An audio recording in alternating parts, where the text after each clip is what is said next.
God saw that the daughters of men were beautiful, and they married any of them. They chose them.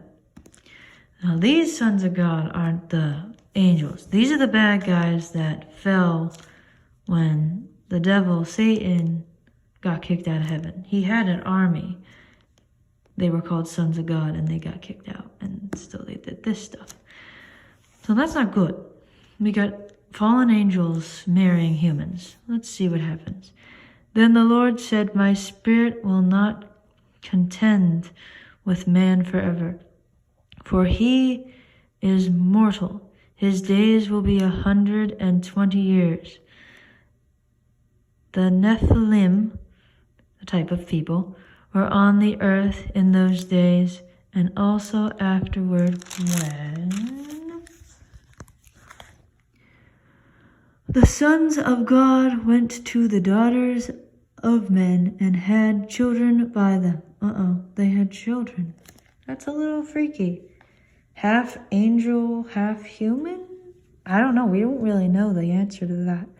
But let's continue. They were the heroes of old, men of Tenon, renown. I actually don't know what that word means. This is Bible. Some words I don't understand either. The Lord house saw how great man's wickedness, aka sin, aka bad things, on the earth had become, and that every inclination of thoughts of his heart was only evil all the time. So these people were evil all the time. I mean, we have fallen angels having kids. So I'm going to skip down a little. This leads to the account of Noah. Noah was a righteous man, blameless among the people of his time, and he walked with God. There we go. There he is. I'll move him over so I can see what I'm reading.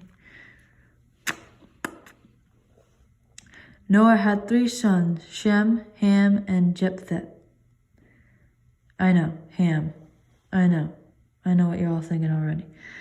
Now the earth was corrupt in God's sight and was full of violence. God saw how corrupt the earth had become, for all the people on the earth had corrupted their ways. So God said to Noah, I am going to put an end to all the people, for the earth is filled with violence because of them. I am surely going to destroy both them and the earth. So make yourself an ark. Big boat the size of 3 football fields. Ever seen Gillette Stadium and the Patriots? Let's put 3 of those together and call it a big boat. That blew my mind when I was in Sunday school. An ark of cypress. It's a type of tree. Make rooms in it and coat it with pitch inside and out. Kind of like a glue so the wood would stay put. And so it would be waterproof. This is how you will build the ark. It is to be 400 feet long, 70 feet wide, and 45 feet high. Make a roof for it. Okay, this is the description of the ark.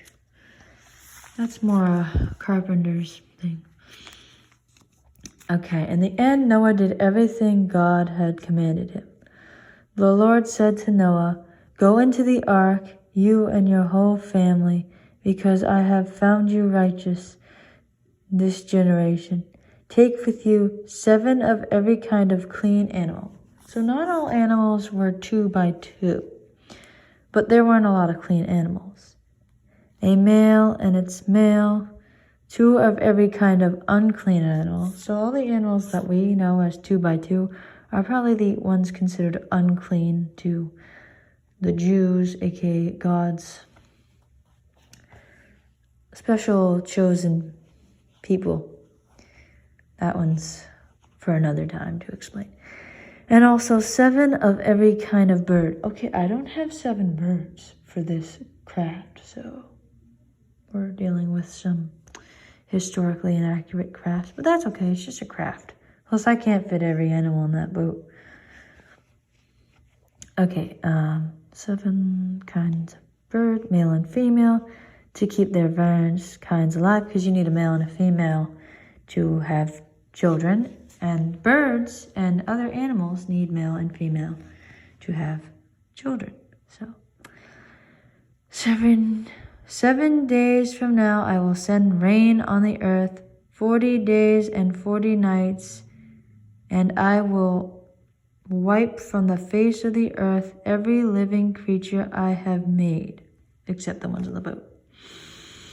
And Noah did all that, and the Lord commanded him.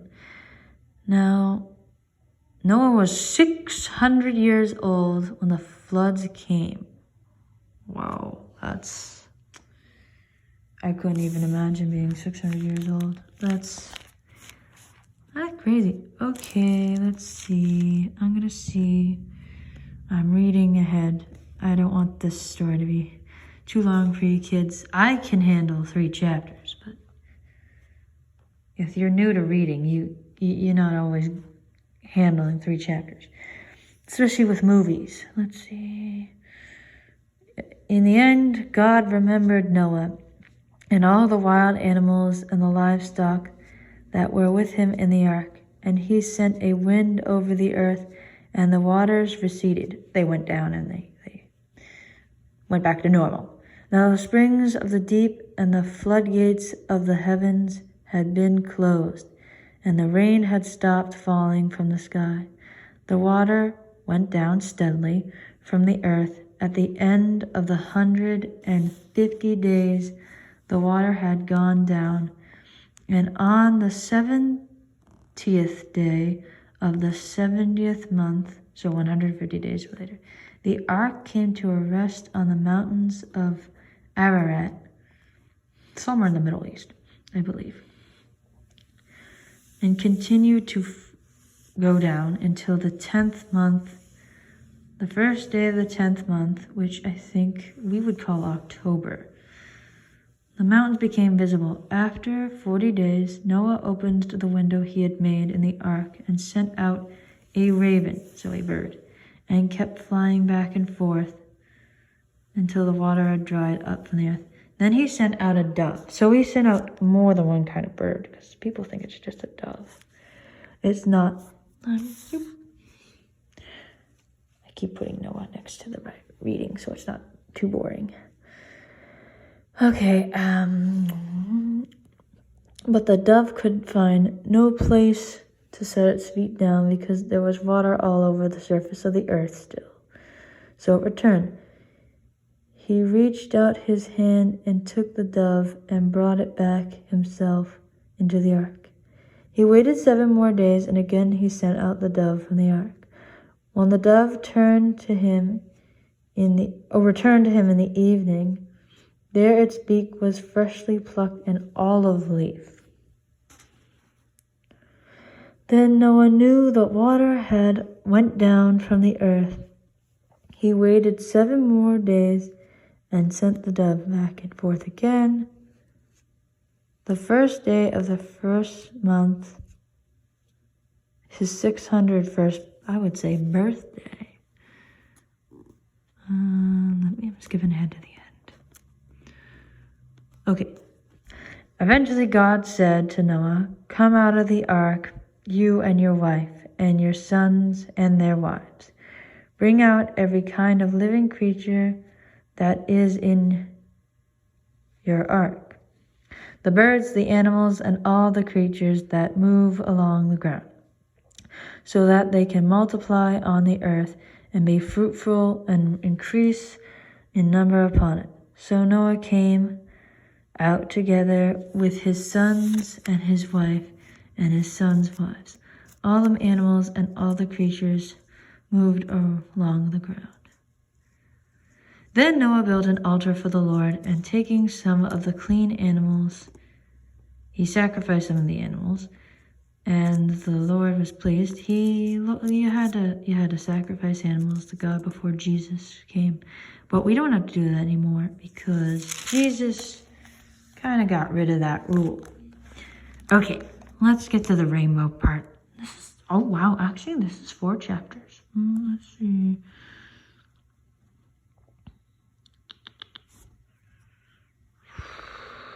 Trying to find the rainbow part. This is even long for me, actually. Okay, I think I found it. Okay. Okay.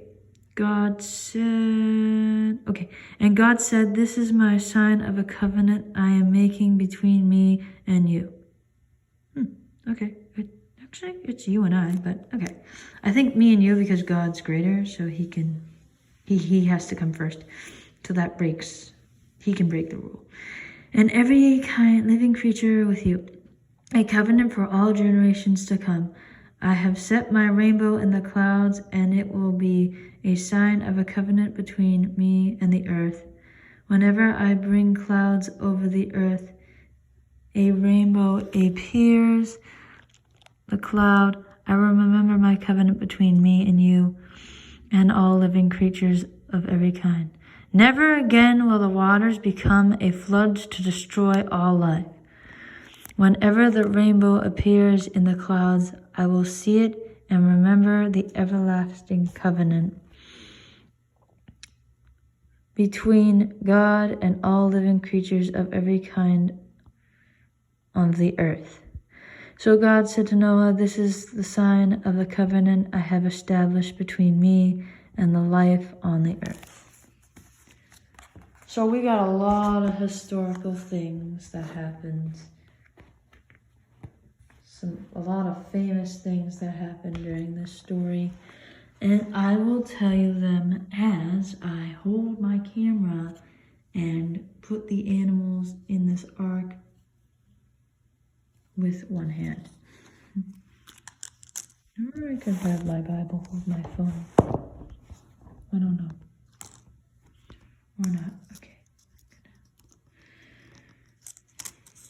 So, the famous events that happened in this story. Some of them are great. Some of them are kind of scary. So God was mad because all the humans on the planet, here's my giraffe. All the humans on the planet were kind of being evil.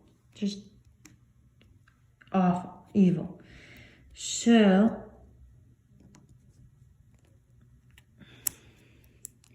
he said, well, evil leads to death, so I have to get rid of the evil humans so they don't corrupt Noah's family. So he sent a flood to get rid of all the bad people in this world. At that time, not at this time. There are still bad people in this world, but Jesus is going to take care of them when he comes back, and he will judge them accordingly. But at this time, Jesus wasn't yet in the earth, so God had to deal with them differently back then. So he found this guy Noah, the nicest guy, and his wonderful family who loved God and were not evil. And he said, I want you to get every kind of animal, build a huge boat, and protect yourselves from a flood. Now the thing is, okay, where do I put this elephant? Okay, elephant, you're gonna have to touch the giraffe. It's sniffing him. It's saying hi. I am not gonna be able to fit 2 elephants on this boat. You're supposed to fit 2 of everything on the boat. I might have to flip it over. No, I'm gonna use the white side on the back. Because if not, this will get incredibly frustrating. Okay, so every living thing that we see today, at least 2 of them were on this kind of boat right in front of me. So everything in creation, except flowers and fish, was on a boat. That is just amazing. I mean, if God can send a guy to get every animal in the universe or world on a boat, what can he do? And then he sent a flood, destroyed everything else that wasn't on the boat. Bunny. Which is crazy. And I'm gonna get all scientific with you. There's reason to believe from this story that the earth is not just lava in the middle. Maybe the middle of the earth is lava, but I think I dropped a bunny. Oh, it's on my lap.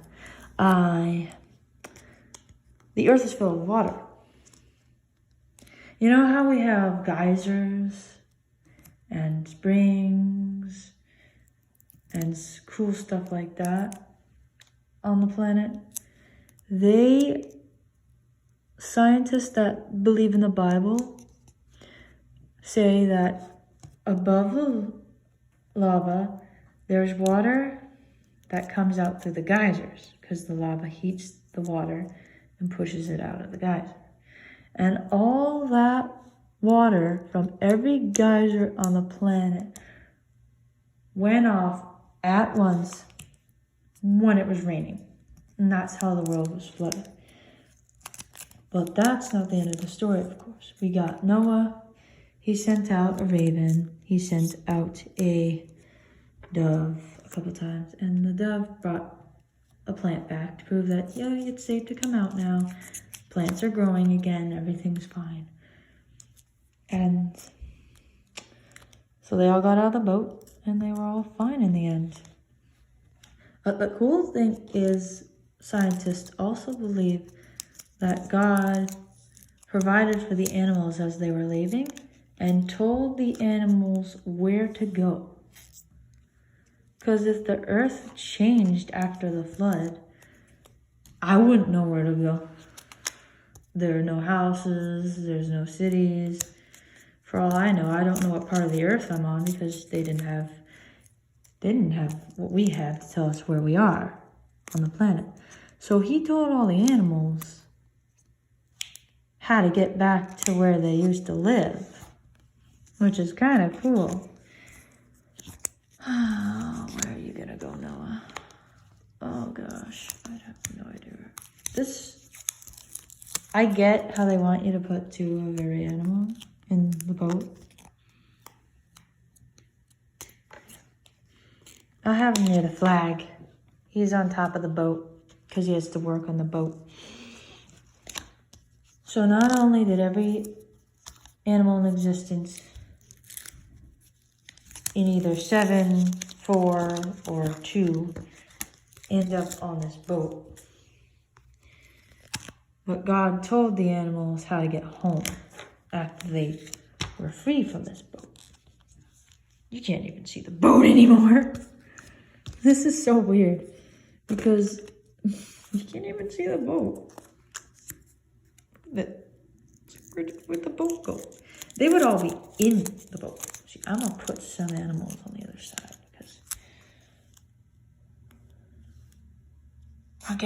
monkey face. So, and then God did something that we just think, oh yeah, that's always that we've always had those kind of things. They've always been here, even though, they haven't. He sent a new type of weather called a rainbow. When a drop of water falls down, all of a sudden, comes a rainbow. The sun flashes through a water droplet and all of a sudden a rainbow forms.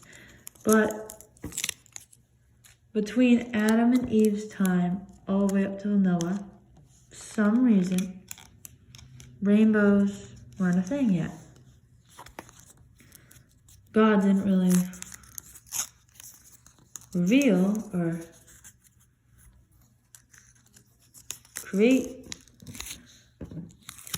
a rainbow for people to see until this story. So the origin of the rainbow, the beginning of the rainbow happened. It's cool. A lot of events in history led up to and came about because of this story. And a lot of scientific weather-related things happened because of this story. If it weren't for the story, we wouldn't experience some of the scientific things we experienced. I'm gonna put an upside-down monkey. This is my project, and I can do whatever I want. So, what else while I finish this? Try to get this giraffe to fit.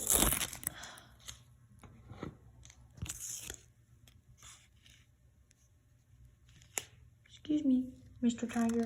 Oh! Okay. I got some lions. Rid of the giraffe is huge, but the lions are tiny. That's not how it's supposed to look, but this is a fun project, not a 100% correct project. Because if we had 100% correct size lions, I would need to have a sticker zoo.